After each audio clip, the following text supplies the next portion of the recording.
going to talk to you about how to teach a kindergarten. I've been teaching kindergarten now for a year, and I've been working with children from ages 5 to 8 for the last 5 years. I also taught pre-K for 2 years prior to that. I want to give you tips and pointers on how to work with a 5-year-old.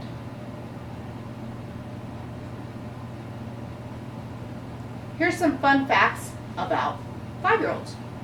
Most children at the age of 5 have already gained all their gross and fine motor skills that they will need for their life. How to run, how to jump, how to hold balance on one foot, how to hold a pencil.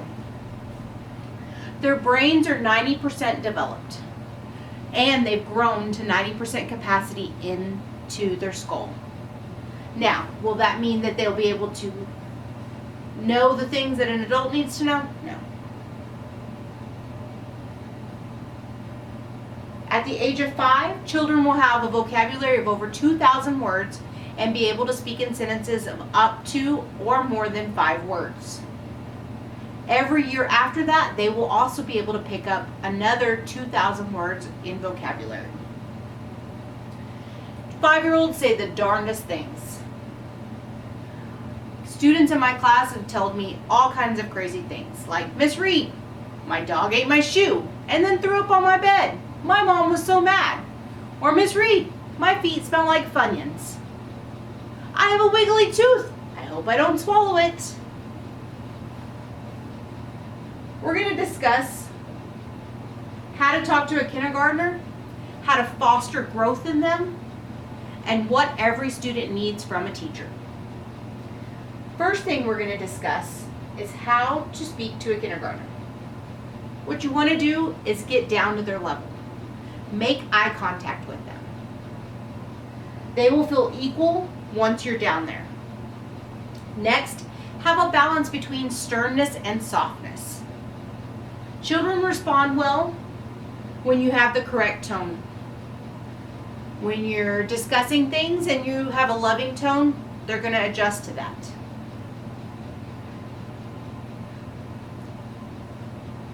Use age-appropriate language.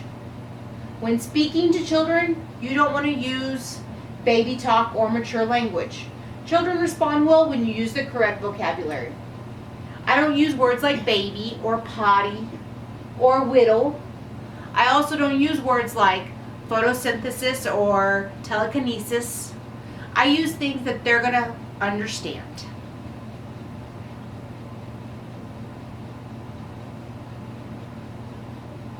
Second, you want to be able to help foster their growth. Give encouragement. Let them know that things are hard and that with practice, they will grow and they will be able to do it. Ask questions for reflection. Ask them about their day, how their breakfast was. It proves that when you invoke a student's curiosity, that it can help develop a lifelong love of learning and awareness in school. Reflection is one way to encourage new vocabulary.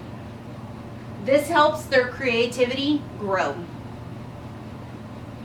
Next, harness the power of the yet. Encourage a growth mindset in children. Show them that even though things are hard and difficult at this time, when they keep going and keep trying, it's going to get easier and they're going to be able to do it. Yet finds a way, even when you don't, and yet knows you will, even when you don't. My next step, third and last step, is understand what every child needs. Every student that walks through my door knows 2 things. They are safe and they are loved. Every day they know they are safe and they are loved. Have understanding. Many students that walk through your classroom come home with stressors, poverty, and abuse in their home. To have an ounce of understanding is like having thousands of gallons of water for the thirsty. Showing them that you care even just a little bit with a hug or a hey, a high five, makes them feel invincible and that they can do anything that they set their minds to. Show kindness. Having kind words and actions encourage the student to be able to speak to you, to be able to learn from you, and to be able to grow in your classroom. This helps build their confidence and their self-esteem. A kind environment is a learning environment. Have a safe and loving environment. As I said before, every child knows that they are safe and they are loved when they leave that classroom.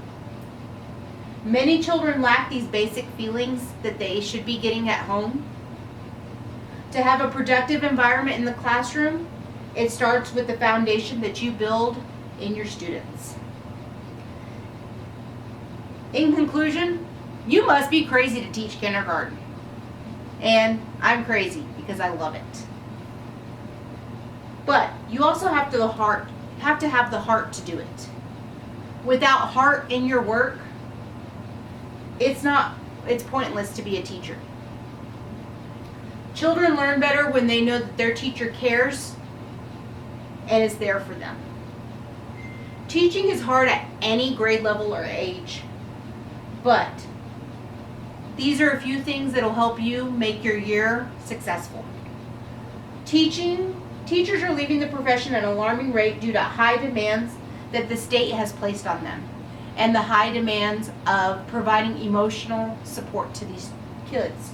But when you give a little in your classroom, you receive so much more in return. Teaching is a work of heart.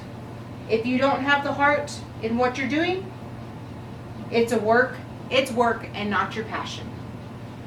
Humans respond better when you connect with them. Most people don't last long in teaching if they don't love it. And I love my job.